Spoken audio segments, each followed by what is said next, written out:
Hello friends, welcome back to my channel Safal Guruji. दोस्तों, आज की वीडियो में हम आपको क्लास टेंथ रसायन विज्ञान का पार्ट 3 धातु और अधातु पढ़ाने वाले हैं। ठीक है दोस्तों, तो धातु और अधातु में जितना हो सकेगा आज कवर किया जाएगा। अगर एक लेक्चर में हो जाता है तो ठीक ही रहेगा। तो चलिए वीडियो को स्टार्ट करते हैं। चलिए देखते हैं सबसे पहले धातु क्या होती है। ठीक है दोस्तों, धातु क्या है, यहाँ देखिए धातु क्या है। ठीक है दोस्तों, तो देखिए यहाँ पे इसका डेफिनेशन लिख रहा हूँ। धातु प्रायः उन तत्वों को कहा जाता है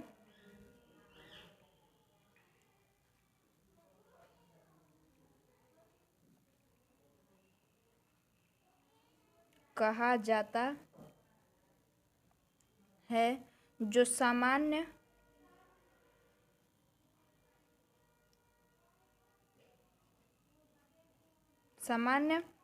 रासायनिक अभिक्रिया में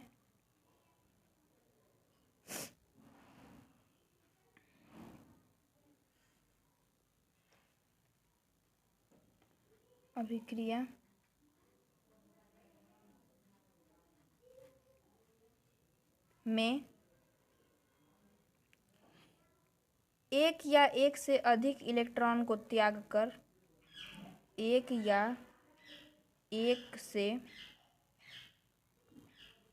अधिक इलेक्ट्रॉन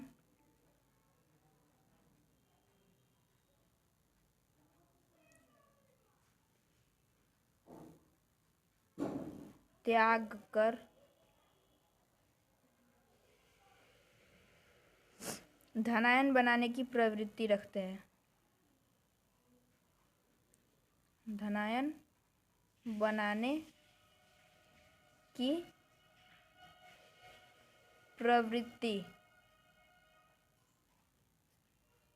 रखते हैं। धातु कहलाते हैं। ठीक है दोस्तों, धातु प्रायः उन तत्वों को कहा जाता है जो सामान्य रासायनिक अभिक्रिया में एक या एक से अधिक इलेक्ट्रॉन को त्याग कर धनायन बनाने की प्रवृत्ति रखते हैं। ठीक है दोस्तों, तो दोस्तों ये तो हो गया डेफिनेशन जो आप लिखेंगे, लेकिन इसे समझेंगे कैसे कि धातु क्या है। ठीक है दोस्तों, तो देखिए आप कह सकते हैं कि धातु जो है, धातु विद्युत तो बाद में आएगा, पहले कठोर होती है। धातु कठोर होती है। ठीक है दोस्तों, कोई भी मेटल ले लीजिए वो कठोर होता है। ठीक है दोस्तों, धातु क्या होती है, फिर देखिए यहाँ पे धातु विद्युत कर लेता हूँ, विद्युत तथा ऊष्मा की चालक होती है। ठीक है दोस्तों, की चालक होती है। ठीक है दोस्तों, और देखिए धातु विद्युत धनात्मक होती है। ठीक है दोस्तों, और धातुओं में आघात वर्धनीयता का गुण पाया जाता है। आघात वर्धनीयता का अर्थ है कि उस धातु को हम पीट करके पतली चादर में तब्दील कर सकते हैं। ठीक है दोस्तों, धातु में तन्यता का भी गुण पाया जाता है। तन्यता। ठीक है दोस्तों, तन्यता का क्या अर्थ है, तन्यता का यह अर्थ है कि उसको हम खींच करके एक पतले तार के रूप में भी तब्दील कर सकते हैं। ठीक है दोस्तों, तो ये हो गया धातु के मतलब भौतिक गुणधर्म। धातु को कैसे आप पहचानेंगे, तो धातु कठोर होती है, धातु के विद्युत तथा ऊष्मा की चालक होती है। जैसे देखिए इसका एक एग्जांपल ले लीजिए कि कैसे होती है ऊष्मा का चालक। मान लीजिए ये एक आयरन की रॉड है। ठीक है दोस्तों, तो आयरन धातु हुआ ना, ये एक आयरन की रॉड है। ठीक है, अब आप यहाँ पे क्या कीजिए कि एक बर्नर लगा दीजिए। ठीक है दोस्तों, एक बर्नर लगा दीजिए और इसमें आग को ऐसे जला दीजिए। ये समझ लीजिए आग जल रहा है। ठीक है दोस्तों, आग जल रहा है, तो जल तो यहाँ पर रहा है धातु, लेकिन देखेंगे कि आप कुछ देर के पश्चात ये पूरी रॉड ही गर्म हो जाएगी। यहाँ पे भी आप टच करेंगे तो आपका हाथ जलेगा, यानी यहाँ पे भी ऊष्मा पहुँची, लेकिन जल कहाँ रहा है, यहाँ पे जल रहा है। ठीक है दोस्तों, लेकिन ऊष्मा कहाँ पहुँच रही है, यहाँ पे भी पहुँच रही है। इसका अर्थ है कि धातु जो है वो ऊष्मा की चालक होती है। उसी प्रकार एक और ले लीजिए, यही आयरन की रॉड मान लीजिए, फिर से आयरन की रॉड ले लीजिए और इसी आयरन की रॉड में एक सिरे पर बिजली के तार को टच करा दीजिए। ठीक है दोस्तों, बिजली के 2 तारों को ऐसे टच करा दीजिए और आप यहाँ टच करेंगे तो आपको यहाँ करंट लगेगा कि नहीं, यहाँ पे आपको करंट लगेगा। ठीक है दोस्तों, तो ये हो गया इसका मतलब कि विद्युत की भी चालक होती है धातु। ठीक है दोस्तों, तो ये हो गया धातु का एक गुण। ठीक है दोस्तों, तो ये भौतिक गुणों के रूप में हम जानते हैं और धातु में एक विशेष प्रकार की चमक भी पाई जाती है। ठीक है दोस्तों, तो ये सब हो गए धातु के ये भौतिक गुण। अब देखते हैं अधातु किसे कहते हैं और अधातु का क्या गुण है। ठीक है दोस्तों, तो दोस्तों अधातु उस तत्व को कहते हैं जो रासायनिक अभिक्रिया के दौरान रासायनिक अभिक्रिया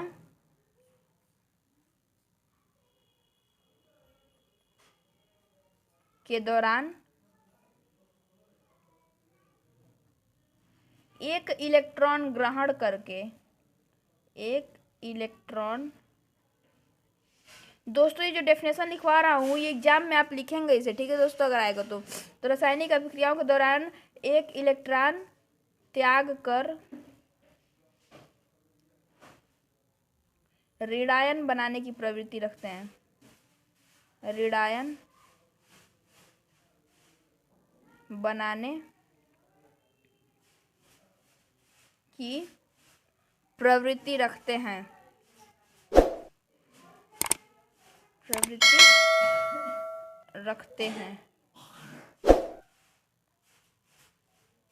ठीक है दोस्तों, तो ये हो गया अधातु का डेफिनेशन कि रासायनिक अभिक्रिया के दौरान एक इलेक्ट्रॉन त्याग कर ऋणायन बनाने की प्रवृत्ति रखते हैं, अधातु कहलाते हैं। ठीक है दोस्तों, तो अधातु का भी एक जैसे ऐसा समझ लीजिए कि अधातु जो होती है वह कठोर नहीं होती है, मुलायम होती है। ठीक है दोस्तों, वह मुलायम होती है। ठीक है दोस्तों, अधातु विद्युत और ऊष्मा की कुचालक होती है। विद्युत तथा ऊष्मा की कुचालक होती है।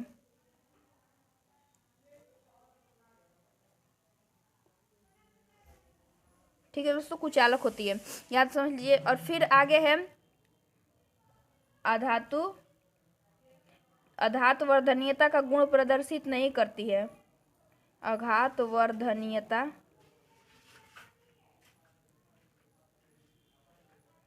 नहीं प्रदर्शित करती है। ठीक है दोस्तों, अघात वर्धनीयता नहीं। ठीक है दोस्तों, और इसमें तन्यता का भी गुण नहीं पाया जाता है।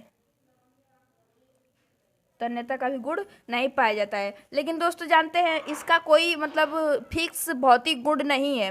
ठीक है दोस्तों, ये तो कुछ है लेकिन फिक्स कोई भौतिक गुण नहीं है, क्योंकि इसके कई सारे अपवाद भी हैं। जैसे देखिए दोस्तों, ब्रोमीन एक ऐसी अधातु है, ब्रोमीन जो है वो एक ऐसी अधातु है जो द्रव अवस्था में पाई जाती है। द्रव अवस्था में पाई जाती है ब्रोमीन। ठीक है दोस्तों, तो ये एक इसका अपवाद है। ठीक है दोस्तों, मतलब ये अधातु के गुण को प्रदर्शित नहीं करता है, फिर भी इसे अधातु में माना जाता है।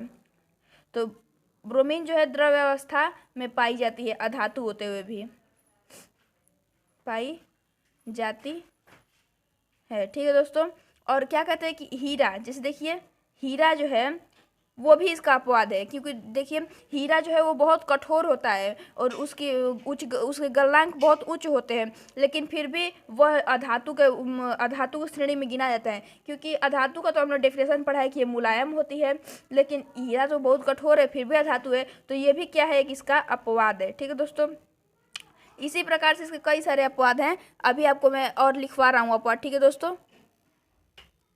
और इसका एक और अपवाद है आयोडीन। ठीक है दोस्तों, आयोडीन जो है वह अधातु होते हुए भी चमकीला है। ठीक है दोस्तों, बहुत चमकीला है, क्योंकि अधातु का तो डेफिनेशन होता है कि वो चमकीला नहीं होता है। ठीक है दोस्तों, लेकिन क्या कहते हैं कि यह अधातु होते हुए भी बहुत चमकीला है। आयोडीन आपने नमक खाया होगा तो देखा होगा वो चमकीला है कि नहीं। और देखिए इसका एक और अपवाद है, जैसे सोडियम और पोटेशियम जो है ये एक ऐसे दो अधातु हैं जो इतने मुलायम होते हैं कि चाकू से भी काटे जा सकते हैं। हाँ, लेकिन हमने डेफिनेशन में पढ़ा है कि धातु मुलायम होती है, लेकिन वो मुलायम इतनी नहीं होती है, वो ठोस अवस्था और गैस अवस्था में पाई जाती है। ठीक है दोस्तों, लेकिन ब्रोमीन जो हमने पढ़ लिया द्रव अवस्था में पाई जाती है, तो ये एक अपवाद हो गया। और यहाँ पे हमने मुलायम लिखवाया है, लेकिन ये ठोस और द्रव अवस्था में भी पाई जाती है।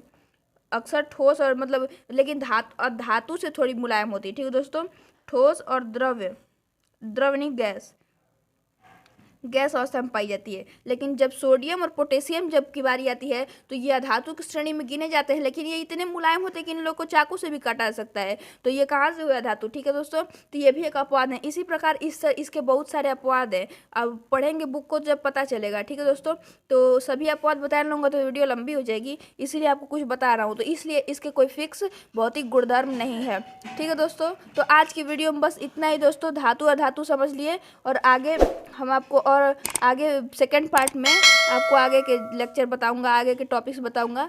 तब तक के लिए बाय, धन्यवाद। हमारे चैनल को सब्सक्राइब कीजिए, बेल नोटिफिकेशन को प्रेस कीजिए ऐसी वीडियोस को और देखने के लिए। Thank you.